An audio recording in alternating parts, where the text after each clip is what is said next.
Good evening दोस्तों, structure RS में आपका फिर से स्वागत है। अपन चर्चा कर रहे थे राजस्थान करंट अफेयर्स के बारे में। इस लेक्चर में अपन अक्टूबर करंट अफेयर्स की चर्चा कर रहे थे आरएस प्री के हिसाब से। ठीक है, ये अपना सेकंड लेक्चर है। आज अपन जानेंगे अक्टूबर में जो भी चर्चित स्थान थे जो न्यूज में थे उनके बारे में। तो सबसे पहले चर्चा करते हैं ब्यावर के बारे में। ब्यावर न्यूज में क्यों था? क्योंकि गाइस हाल ही में 20 अक्टूबर को घोषणा की गई थी कि ब्यावर में जो अपना आरटीआई जो संग्रहालय है उसका शिलान्यास किया जाएगा। आरटीआई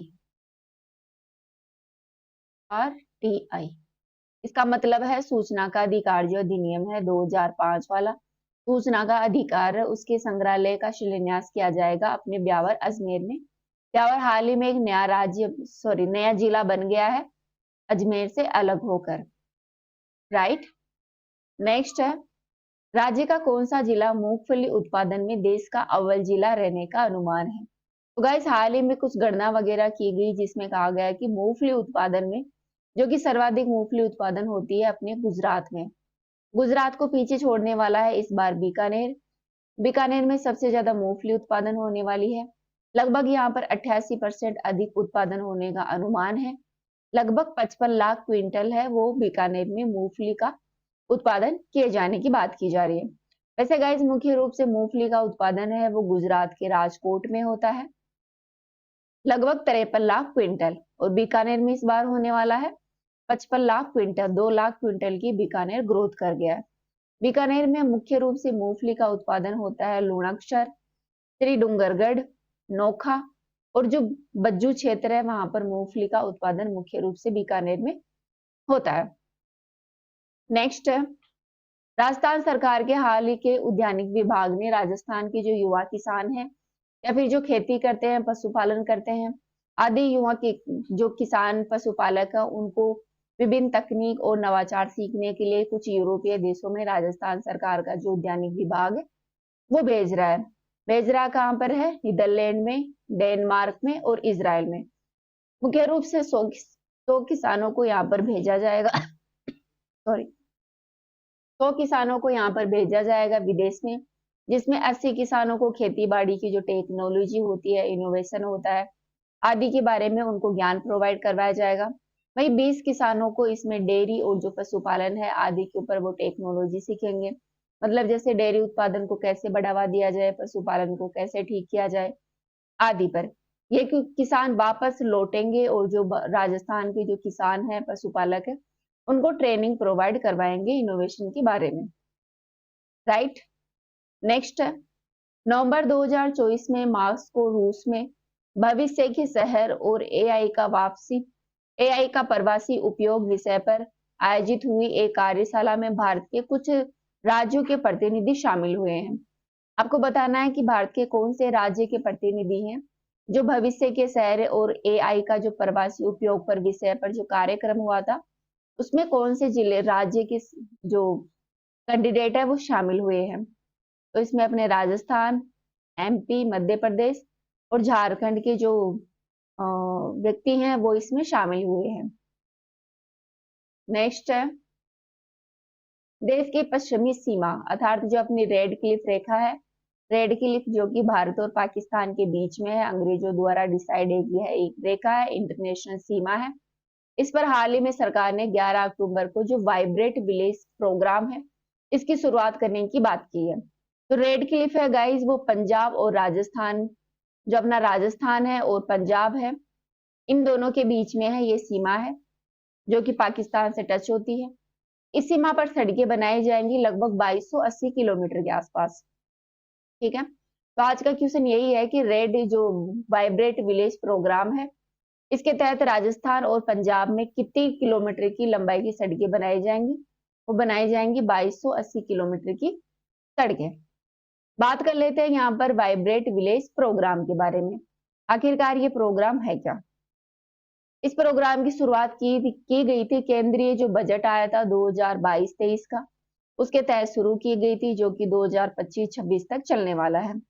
इसमें क्या कहा गया था कि जो उत्तर के राज्य हैं, जो सीमावर्ती राज्य हैं, वहां पर जो उनके गांव है, सीमावर्ती राज्यों के गांव हैं, उनका विकास करने के लिए, वहाँ का जो जीवन स्तर है उसको बेहतर बनाने के लिए आदि को ध्यान में रखकर इस प्रोग्राम को शुरू किया गया था। यह एक केंद्र प्रायोजित योजना है। केंद्र प्रायोजित योजना का मतलब है ये केंद्र और राज्य दोनों के सहयोग से यह योजना चलाई जाएगी। इसकी शुरुआत की गई थी 15 फरवरी 2023 को। यहाँ पे देखिए 15 फरवरी 2023 को इसकी शुरुआत की गई थी। मुख्य रूप से 5 राज्यों में की गई थी और एक केंद्र शासित प्रदेश है। उनके लगभग 19 राज्यों में जो सीमावर्ती जिले हैं, 19 जिले हैं, वहां पर इसकी शुरुआत की गई थी। ये कौन कौन से राज्य हैं जहां पर इनकी शुरुआत की गई थी इस प्रोग्राम की? हिमाचल प्रदेश, उत्तराखंड, अरुणाचल प्रदेश, सिक्किम और केंद्र शासित प्रदेश लद्दाख में। ठीक है। इसके तहत गाइस 2963 गांवों को कवर किया गया है, जिसमें 663 को पहले चरण में कवर किया गया है। ठीक है। 2963 गांवों में से 663 गांव हैं, उनको फर्स्ट चरण में इनका चयन किया गया। जो बच गए जो गांव है उनका नेक्स्ट चरण होगा, जो सेकंड चरण होगा, उसमें शामिल किया जाएगा और यहाँ के जीवन स्तर को बेहतर बनाया जाएगा। सीमावर्ती क्षेत्र है, वहां पर जो इंफ्रास्ट्रक्चर है उसका अच्छा खासा डेवलपमेंट किया जाएगा। दोस्तों, इसमें ग्राम पंचायतों की सहायता से जिला प्रशासन द्वारा इस प्रोग्राम को इम्प्लीमेंट किया जा रहा है। ठीक है। किसकी सहायता से? ग्राम पंचायत के सहयोग से, साथ ही जो जिला प्रशासन है उसके सहयोग से। आगे देखते हैं। यह प्रदेश के किस जिले में गोवर्धन योजना क्रियान्वित की जा रही है? दोस्तों, हाल ही में अपना जो भीलवाड़ा क्षेत्र है वहां पर गोवर्धन योजना को क्रियान्वित किया जा रहा है, जो अपना राजस्थान डेयरी विकास कार्यक्रम है उसके तहत। ठीक है। तो भीलवाड़ा का नाम ध्यान रखना। दोस्तों, गोवर्धन योजना का पूरा नाम है galvanising organic bio agro resources धन योजना। इसे 2018 में शुरू किया गया था। जो स्वच्छ भारत ग्रामीण मिशन का जो चरण सेकंड है उसके तहत इसे लॉन्च किया गया था। इसका उद्देश्य था बायोडिग्रेडेबल जैविक कचरे को, जो जैविक कचरा होता है उसको बायोगैस में कन्वर्ट करना, साथ ही संपीड़ित बायोगैस है, सीबीजी गैस है, उसमें इसे कन्वर्ट करना, और जैविक खाद है उसको बढ़ावा देना ताकि जो संसाधन है उनके मूल्यों को कम किया जा सके। ये इसका प्रमुख उद्देश्य था। ये योजना चलाई जा रही है केंद्रीय जल शक्ति मंत्रालय के द्वारा। ध्यान रखना कौन सी मिनिस्ट्री है? केंद्रीय जल शक्ति मंत्रालय है, जिसके द्वारा गोवर्धन योजना क्रियान्वित की जा रही है। दोस्तों, इस योजना के तहत जो महिलाएं हैं वो कार्बन क्रेडिट कार्ड जमा करती हैं, जिससे पर्यावरण संरक्षण के साथ साथ उनको अतिरिक्त आय भी प्रोवाइड हो जाती है। इसके अलावा गोवर्धन योजना में दुग्ध उत्पादकों को चूल्हे के लिए गैस, खेती के लिए खाद और कार्बन क्रेडिट के रूप में अतिरिक्त आय और मिल जाती है। तो यह योजना आय का एक महत्वपूर्ण रिसोर्सेज भी है। राइट। आज का क्वेश्चन क्या था कि यह योजना प्रदेश में कहाँ क्रियान्वित की जा रही है? तो प्रदेश के भीलवाड़ा क्षेत्र में। नेक्स्ट है गोडावण के बारे में। दोस्तों, जो जैसलमेर के किस ब्रीडिंग सेंटर में दुनिया का पहला कृत्रिम गर्भाधान से गोडावण का जन्म हुआ है? तो गाइज, हाल ही में एक नर गोडावण है जिसका नाम था सुधा, और एक मादा गोडावण है जिसका नाम है टोनी। ध्यान रखना सुधा और टोनी क्या है? ये गोडावण के नाम है। इन दोनों के बीच में कृत्रिम फर्टिलाइज करवाया गया टेक्निक के थ्रू, जिसके कारण एक चूजे का विकास हुआ है, जो ये हुआ है रामदेवरा ब्रीडिंग सेंटर में। रामदेवरा ब्रीडिंग सेंटर कहाँ है? ये है अपने जैसलमेर में। राइट। तो यहाँ पर ही जो आर्टिफिशियल रूप से जो कृत्रिम टेक्नोलॉजी है उसके द्वारा एक बच्चे का उत्पादन किया गया है। दोस्तों, यह जो मादा टोनी ने 1 माह का यहाँ पर अंडा दिया है, जो कि देश का या फिर कह सकते हैं दुनिया का पहला ऐसा चूजा है जो कि टेक्नोलॉजी के थ्रू पैदा हुआ है।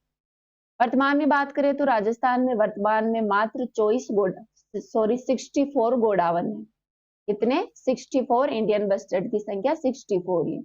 आप देख सकते हैं कि ये कितने कम होते जा रहे हैं। अपन यहाँ पर चर्चा कर लेते हैं गोडावण के बारे में। दोस्तों, गोडावण को राज्य का राज्य पक्षी भी घोषित किया गया है, राजस्थान का राज्य पक्षी 1981 में। इसके विभिन्न नाम हैं, जैसे कि गुधेनमेर, Indian bustard, great Indian bustard, सोनचिड़िया, मारवाड़ी भाषा में इसे हुकना, गुंजन, गूथना, घोगड़ और शर्मिला पक्षी कहते हैं। वही हाड़ौती भाषा में इसे माल मोरडी के नाम से भी जाना जाता है। इसका वैज्ञानिक नाम है आरडी ओटिस नाइग्रिप्सस। दोस्तों ये मुख्य रूप से राजस्थान के जैसलमेर का जो मरु उद्यान है वहां पर पाया जाता है, अजमेर के सौखलिया क्षेत्र में और बारा के सोरसन में यह मुख्य रूप से आप देख सकते हैं। ये हो रही है राजस्थान की बात। इसके अलावा गाइस राजस्थान में गोडावन प्रजनन केंद्र है, वो जोधपुर के माचिया सफारी में, जैसलमेर और सोरसन बारा में लोकेटेड है। वहीं ये एक संकटकालीन प्रजाति है। यह राजस्थान में मुख्य रूप से मिलता है सोनसन सोरसन बारा में, सोखलिया अजमेर में और रामदेवरा जैसलमेर में। नेशनल स्तर पर बात करें तो ग्रेट इंडियन बस्टर्ड है, वो राजस्थान का राज्य पक्षी है, साथ ही भारत की सबसे गंभीर लुप्त प्राय पक्षी प्रजाति मानी जाती है। गाइस ये मुख्य रूप से राजस्थान की जो घास के मैदान है वहां पर प्रमुख रूप से पाई जाती है। जो चारागाह पारिस्थितिकी है वहां मुख्य रूप से ये रहती है और उसका प्रतिनिधित्व करती है। कहने का मतलब ये है कि जहां पर गोडावन आप इंडियन बस्टर्ड देखेंगे वहां पर जो चारागाह है, जो अपनी इन्वायरमेंट है उसका ये सपोर्ट करती है। ये इसकी अधिकतम संख्या है वो राजस्थान और गुजरात में मिलती है और कुछ संख्या में यह महाराष्ट्र, कर्नाटक और आंध्र प्रदेश में भी पाया जाता है। ये मुख्य रूप से जो विद्युत लाइटें होती है, जो खंभे होती है और उनमें जो तार लगा होता है उनसे टकराकर ये मर जाते हैं, जो इनके लिए महत्वपूर्ण खतरा है। इसके अलावा एक जो पशु होते हैं जिनका ये शिकार करते हैं, जिनको ये खाते हैं, उनको एक दर्द निवारक दवा दी जाती है जिसका नाम है डाइक्लोफेनिक। दोस्तों डाइक्लोफेनिक खाने से जो पशुओं को दी जाती है दर्द निवारक दवा, उस पशु को ये ग्रेट इंडियन बस्टर्ड खाते हैं, जिसके कारण ये उनके पेट में जाकर उनकी किडनी को डैमेज करती है, जो कि इनके लिए एक महत्वपूर्ण खतरा है। ठीक है, साथ ही कृषि का विस्तार हो रहा है, आवास बढ़ रहे हैं, जिनके कारण इनका परिवास है, आवास क्षेत्र है वो कम होता जा रहा है। इसके विभिन्न कैटेगरी की बात करें तो जो अपना IUCN की रेड लिस्ट है, अंतरराष्ट्रीय प्रकृति संरक्षण संघ है, उसमें ये क्रिटिकली इंडेंजर्ड कैटेगरी में आता है। वहीं साइट्स की परिशिष्टि 1 में आता है। साइट्स का पूरा नाम है वन्य जीवों और वनस्पतियों की लुप्त प्राय प्रजातियों के अंतरराष्ट्रीय व्यापार पर कन्वेंशन।